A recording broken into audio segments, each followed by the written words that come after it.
میں Pakistan city fellowship کی باہر سے بھی میں قائد اعظم میڈیکل کالج بہاولپور سے ریٹائر ہوا ہوں ایز پرنسپل. تو میرا تو میڈیا سے اتنا ڈائریکٹ تعلق نہیں تھا, لیکن ریٹائرمنٹ کے بعد جب میں نے اپنا ایکسپیرینس شیئر کرنا شروع کیا related to training, teaching, grooming of people and parenting, تو مجھے نہیں اندازہ تھا کہ میڈیا کی اتنی پاور ہوتی ہے کہ ایک سرجن جو ہے اس کا چینل اتنا ہو جائے کہ وہ ملین تک پہنچ جائے اور لوگ اس کو رسپونڈ کرنا شروع کر دیں. شاید اسی لیے میں یہاں ہوں. تو اس لیے مجھے بڑی خوشی ہو رہی ہے. اور آپ کے جو ویژن میں سے ایک ویژن میرے لیے بہت انسپریشنل ہے, وہ ہے کہ آپ نے کہا تھا کہ میں ایک قوم بناؤں گا. میرا یہ خیال ہے کہ جب آپ کو گورنمنٹ ملی تو اتنے چیلنجز تھے اکنامک سارے کہ فارملی وہ قوم بنانے والا جو کام تھا وہ اب کرنے کا ٹائم آ گیا ہے. میرے پاس ایک چھوٹا سا فریم ورک ہے جس سے بغیر پیسے خرچ کیے ہوئے ہم شارٹ ٹرم اور لانگ ٹرم آپ کے اس ویژن کو امپلیمنٹ کر سکتے ہیں. شارٹ ٹرم میں یہ ہے کہ سر ہماری جو سڑکوں پر لوگوں کو پتہ نہیں ہے کہ تھوکنا کیسے ہے, لوگوں کو پتہ نہیں ہے کہ لائن بنانی ہے, لوگوں کو پتہ نہیں ہے جو چھوٹے چھوٹے سوشل جو ایک لٹریسی ہوتی ہے, اس کے لیے 3 ایریاز ہیں. ایک ہماری سول ایڈمنسٹریشن, ایک ہمارا اسکول, ایک ہماری مسجد. ہم نے اس کی پاور کو بغیر پیسے سے یوز کر سکتے ہیں. فار ایگزامپل جس طرح آپ نے ہمیں بلایا ہے, آپ پورے پنجاب کے کمشنرز کو بلائیے اور بلا کے کسی ایکسپرٹ سے 2 صفحے کا ایک سوشل کیریکولم ڈیزائن کر لیجیے. جو ایکسپرٹ بنائیں گے تو اس کو ٹیکنیکل لرننگ آبجیکٹیوز کے حساب سے بنائیں گے. ان کمشنرز کو کہا جائے کہ آپ کی کمشنری میں جتنے لوگ موجود ہیں 15 دن کے اندر یہ پیغام ان تک پہنچنا چاہیے, اور ایک ماسٹر ٹرینر ان کو ٹرین کرے جو کہ اس کا ایکسپرٹ ہو. وہ جب واپس جائیں تو وہ اپنے تمام ہیڈ ماسٹرز کو بلائیں پرائمری اسکول کے, انہیں کہیں یہ 4 صفحوں کی باتیں ہیں, لائن بنانی ہے, یہاں تھوکنا نہیں ہے, السلام علیکم کہنا ہے, کھانستے وقت ہاتھ رکھنا ہے, and other those social literacy. تو اسکول کی اسمبلی میں آپ کی پہلی میٹنگ کے 10 دن کے بعد اسکول کے بچوں میں یہ بات پھیلنا شروع ہو جائے گی. نمبر 2, مسجد کے مولوی صاحبان کو بلائیں. وہ بہت آنرڈ فیل کریں گے اگر کمشنر صاحب اپنے لان میں ان کو چائے پہ بلائیں. انہیں کہیں جی کہ حدیث سے شروع کر کے ہر نماز کے بعد یہ 3 صفوں کا کیریکولم ہے, یہ ریاست پاکستان کے آپ ریپرزینٹیٹیو ہیں, مسجد ریاست پاکستان کا ایک ایک انسٹرومنٹ ہے, تو ریاست کا پیغام عوام تک پہنچائیے. 4 دن کے بعد ہر نماز کے بعد لوگ کہنا شروع کر دیں گے. اور تیسرا, سول ایڈمنسٹریشن, جتنی انجمن تاجران سارے وہ جو commissioner, deputy commissioner, assistant commissioner کی پوری ایک ٹرینڈ پڑھے لکھے لوگ موجود ہیں.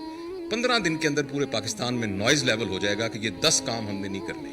اور 15 دن کے بعد آپ ٹی وی پہ آ کے آپ یہ کہیں گے ماشاءاللہ, جیسے تو آپ سنتے ہیں آپ کو کہ آج کوئی پالیٹکس پہ بات نہیں کرنی, آج میں نے یہ 3 ہفتے پہلے ہم نے یہ شروع کیا تھا, آپ کی ریسرچ ٹیم اس کا ایک ڈیٹا نکال کے دے کہ اس کا یہ امپیکٹ ہوا ہے, اور 1 مہینے میں شارٹ ٹرم لوگ کہنے لگ جائیں گے اوے عمران صاحب نے کہا تھا نا آپ نے لائن بنانی ہے, لائن بناؤ, یہاں تھوکنا نہیں ہے کیونکہ وہ پتہ ہے فلاں بندے نے کہا تھا, اور یہ سارے میڈیا کے دوست اس کے اندر آپ کا ہینڈ بنیں گے. یہ تو ہے سر شارٹ ٹرم. لانگ ٹرم میں عرض کرنا چاہتا ہوں کہ ہمارے ملک کے اندر جو پیرنٹنگ کا ایریا ہے وہ بالکل ڈیفیشینٹ ہے. ایک 18 سال کے لڑکے کی 18 سال کی لڑکی سے شادی ہو جاتی ہے, کو اللہ اولاد دے دیتا ہے, لیکن ان کو ان کی پیرنٹنگ نہیں آتی, اور اسی نے آگے جا کے پوری نیشن بننا ہے. تو اس پیرنٹنگ کو کیسے ہم اپنے کیریکولم کے اندر انکلوڈ کریں جس سے جو ہمارے نئے بچے آ رہے ہیں ان کی تربیت ہو سکے. یہ ایک لانگ ٹرم پلان ہے جس پر بہت سارے ہوم ورک ہوئے ہیں. میرے کام کا سر جو سارا میں بھی پریکٹسنگ سرجن ہوں, I'm a لیپروسکوپک سرجن, لیکن ریٹائرمنٹ کے بعد اس پر میں نے کافی محنت کی ہے. آپ کی گفتگو میں ہمیشہ ایک ریفرنس ریاست مدینہ کا ہوتا ہے اور سیرت نبی کا ہوتا ہے.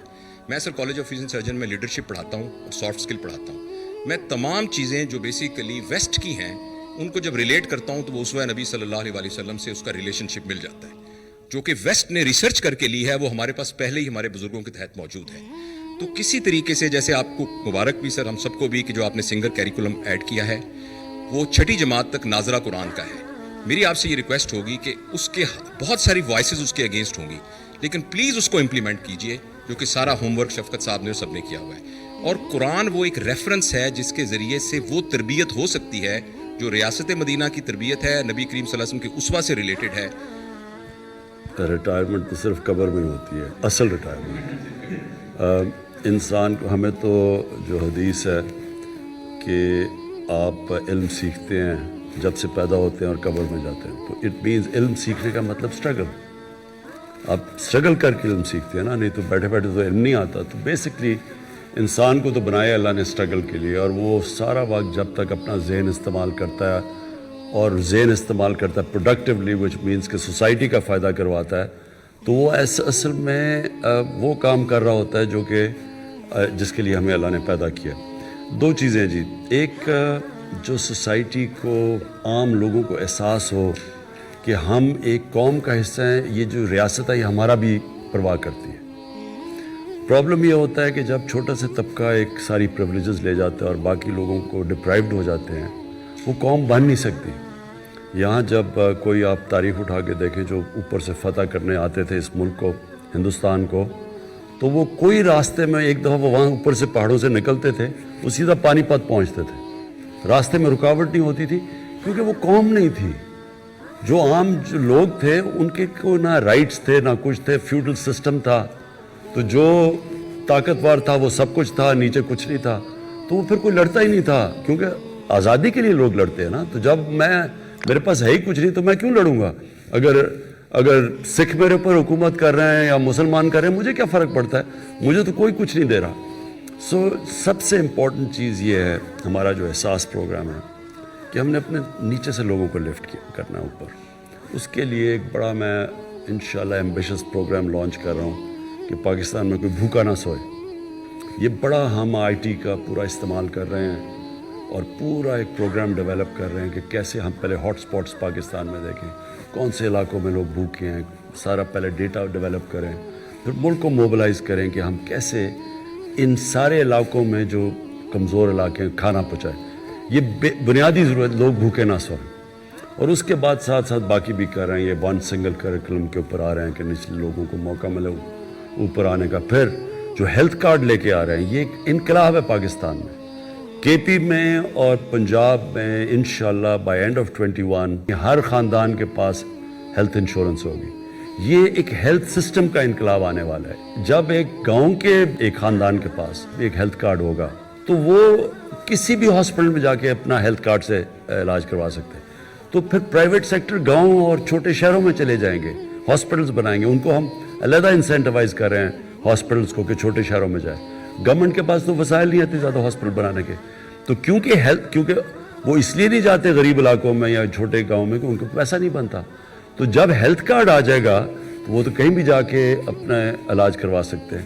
تو یہ ایک بڑا ایمبیشس پروگرام ہے ہمارا, یونیورسل ہیلتھ کوریج کے عام آدمی کو ایک علاج ہو, اور سیکنڈلی پھر کہ ایک پورا ہیلتھ سسٹم بن جائے, ان کے ڈیوٹی فری اکوپمنٹ لا سکیں. پرائیویٹ ہاسپٹلز, اوقاف کی زمین اور ایک ایویکیو ٹرسٹ کی زمین جو پڑی ہوئی ہیں ان ساروں کو ہم ان کو کنسیشن ریٹس پہ ہاسپٹل بنانے کے لیے موقع دیں. تو وہ ایک پورا ایک ہیلتھ ایجوکیشن ون سلیبس, اس کے بعد یہ جو یہ کھانا, اور پھر جو نیا پاکستان ہاؤسنگ ہے وہ اب لیٹ اس لیے ہوا کہ فورکلوجر لا انفارچونیٹلی عدالت میں پھنسا ہوا تھا. وہ جب تک وہ نہیں آتا گورنمنٹ بینکس لینڈ نہیں کرتے. یہاں تو کوئی کانسیپٹ ہی نہ, کیش ہے تو گھر بناؤ, کیش نہیں ہے تو آپ گھر ہی نہیں بنا سکتے. ایک مزدور بھی انسٹالمنٹس کے اوپر اپنا گھر بنا سکتا ہے. ہماری انشاءاللہ یہ ہاؤسنگ بہت بڑی کیمپین ہے یہ جو اٹھنے والی ہے. فائنلی جو میں آپ کو بات کہتا ہوں کہ دیکھیں ہر انسان کے لیے کوئی نہ کوئی رول ماڈل ہوتا ہے. جب بڑے ہو رہے ہوتے ہیں, جب اپنے آئیڈیاز ہم کر رہے ہوتے ہیں کہ میں کیا بننا چاہتا ہوں, تو میرے تصور ہوتا ہے کوئی رول ماڈل ہوتا ہے. بٹ ایکچولی جو اچیورز ہوتے ہیں اسپورٹس میں ہوتے ہیں, کہیں بھی دنیا میں بن جاتے ہیں رول ماڈلز, پھر وہ ان کو کاپی کرتے ہیں.